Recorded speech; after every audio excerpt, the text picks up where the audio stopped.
A veces hay confusión sobre cómo graficar una línea que contiene una variable. Por ejemplo, aquí queremos graficar la línea y igual -4.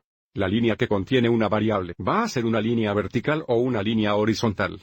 Y siempre recomiendo que los estudiantes vuelvan a hacer una tabla o tabla de valores hasta que estén seguros sobre qué tipo de línea sería. Por lo tanto, la primera columna representa posibles valores X, y la columna Y representa posibles valores y. Entonces, ¿qué es diferente acerca de este tipo de ecuación? Es decirnos que debes igualar -4. Así que cualquier valor X que seleccionemos, debe ser -4.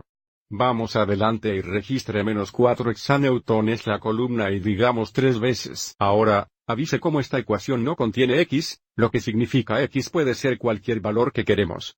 Entonces, por ejemplo, podríamos dejar que X igual 0, 1 y 2. Y recuerda, cada vez que tenemos X en un valor y correspondiente, representa un punto en la línea dada.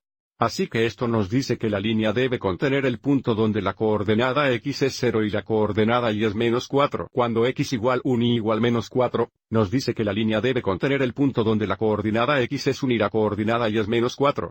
Y esta última fila nos dice que la línea debe contener el punto donde la coordenada X es 2 y la coordenada Y es -4.